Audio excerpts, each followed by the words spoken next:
Hi, I'm always happy to be back in front of the camera. This is a viewer requested video. Some people wrote me and asked me to compare the Model 88 Winchester, the Savage Model 99 and the Browning BLR. So I've got them on the table and I'll first describe them. So this is a BLR. You probably recognize the profile of it. And this one's in 358 Winchester.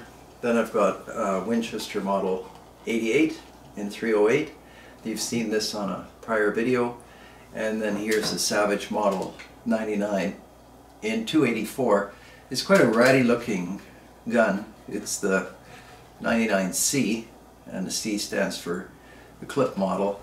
But I bought it because of the 284, and this can be cleaned up substantially anyway. It may not look that bad on camera, but it looks bad to me. Somebody even tore off the back of the rear sight somehow, which is kind of interesting.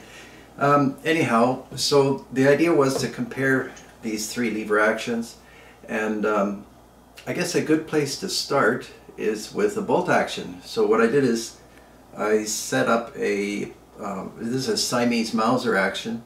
This ammunition is just a counterweight for this board that's holding this this vise. As you all know, I have the highest quality production values in these videos.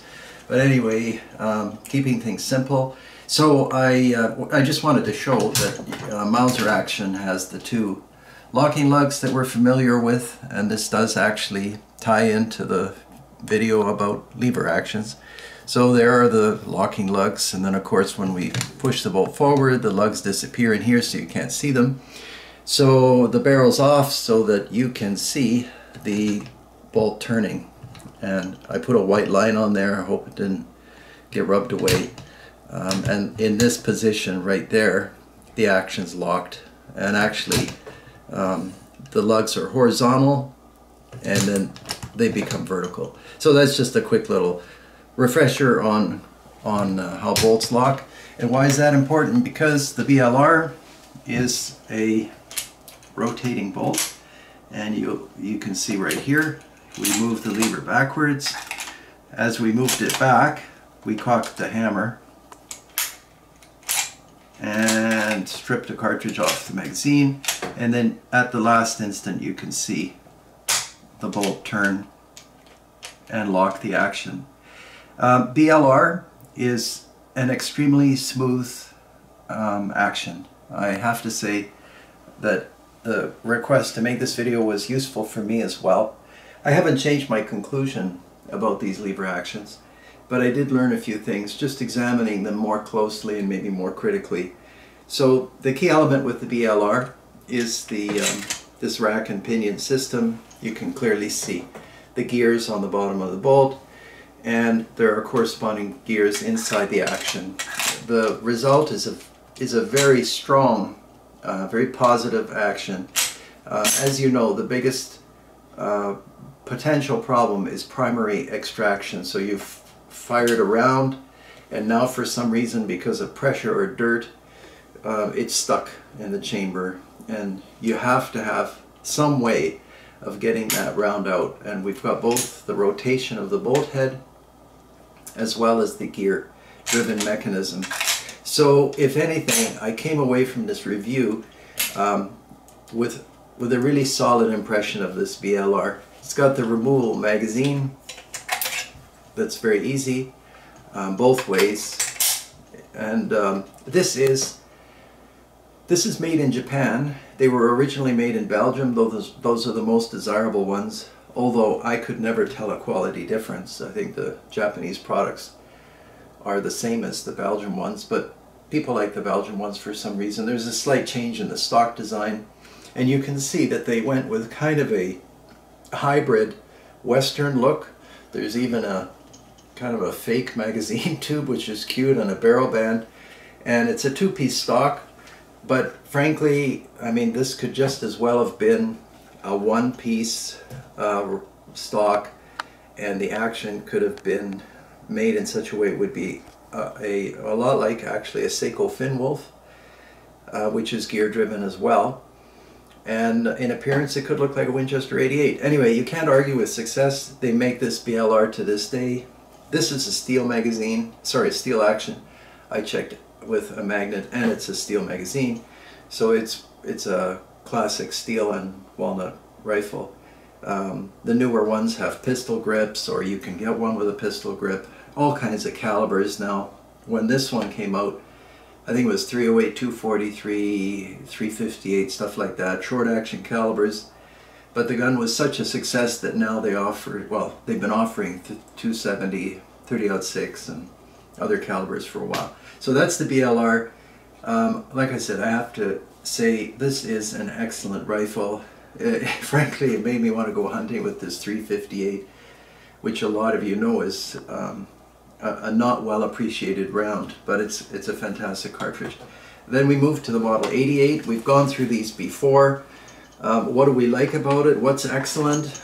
Well, everything's excellent about this rifle.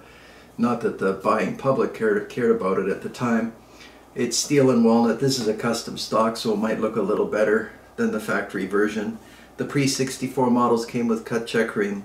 The post-64 models had impressed kind of patterns, which are kind of maybe cute to look at since they stopped making them.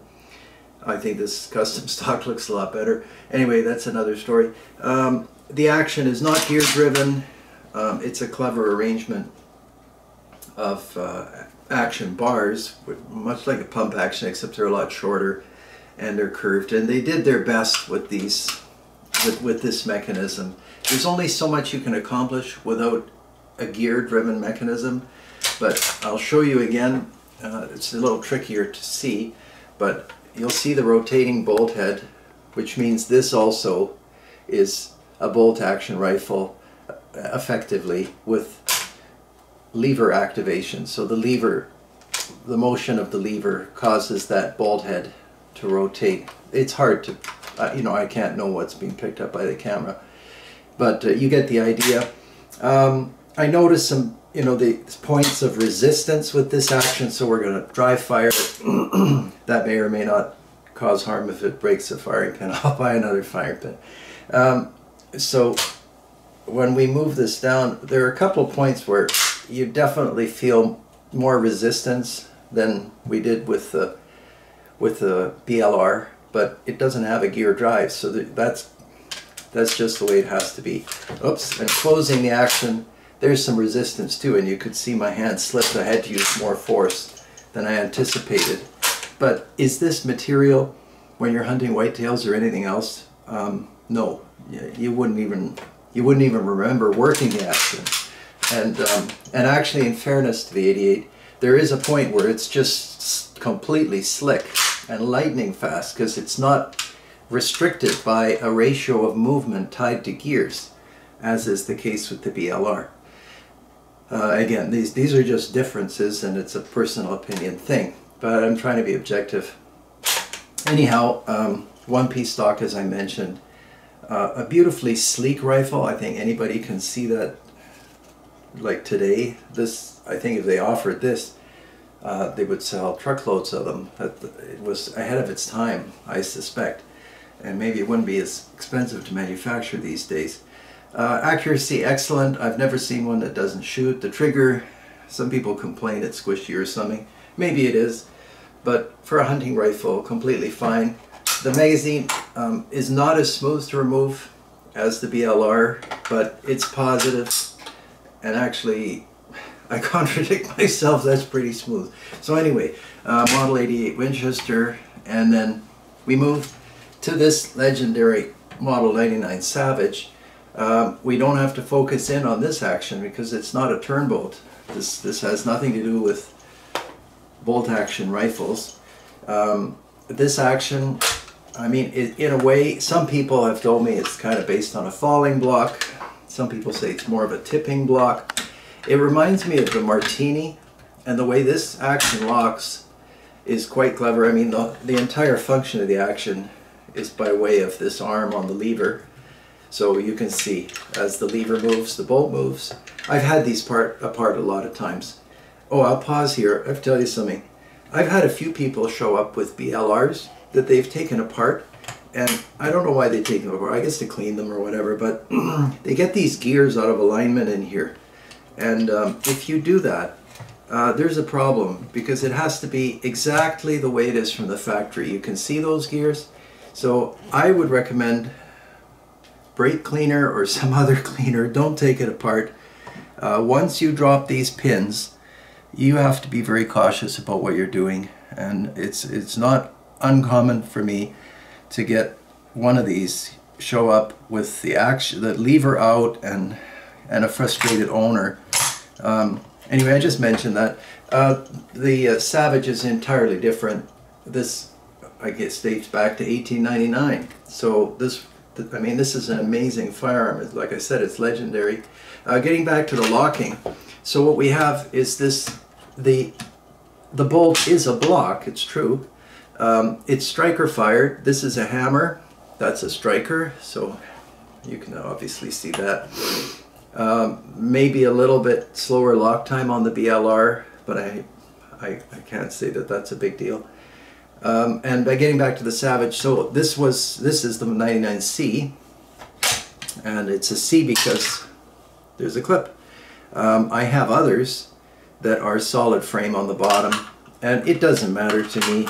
I kind of like the solid frame ones just because I guess maybe it's a traditional thing, and the solid frame ones are not typical in how they store the shells, the cartridges in action. It's a rotary magazine, and some of them have a little window right here and a little counter, a little brass counter, so like 1, 2, 3, 4 or whatever it is, which is kind of a neat feature. As far as the handling and everything, I mean, it's a two-piece stock. Now you can see with this 284, this has been painted brown because a lot of these 99s, when they bed them at the factory, they don't relieve the back of the action, so this part of the tang becomes like a wedge on recoil. It just splits here, so this stock is split. Actually, I see lots of them. I'm sure most of you do too, and so it has to be repaired, or you get a new stock. But anyway, two-piece stock design, very accurate rifle. The triggers, well, I mean, I think it's an excellent trigger. Most of them have excellent triggers. Again, people often try to compare hunting rifles with bench rest rifles, and maybe that's fun, but when you've got a running deer or you've got a moose, whether it shoots into a minute of angle, it's an entertaining kind of thing to think about, and it's always lovely going to the range and having like 3 bullets on top of each other.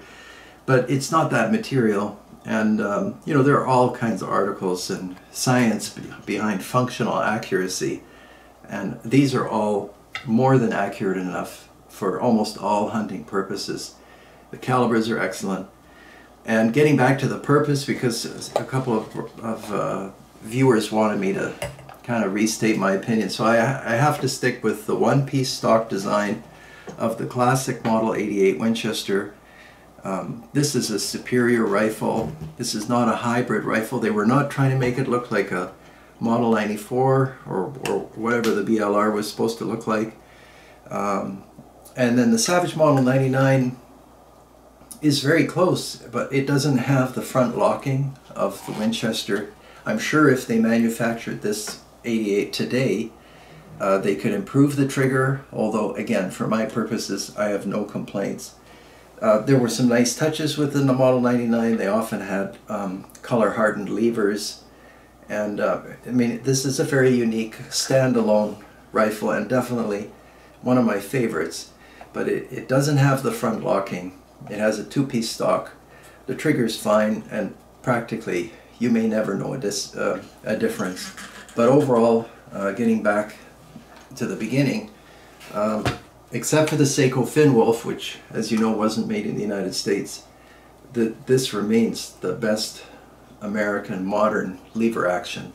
I'm not talking about 1886s and 1892s and the old style actions, but as modern actions go, this is the standard, and excellent rifle to buy, can serve for years.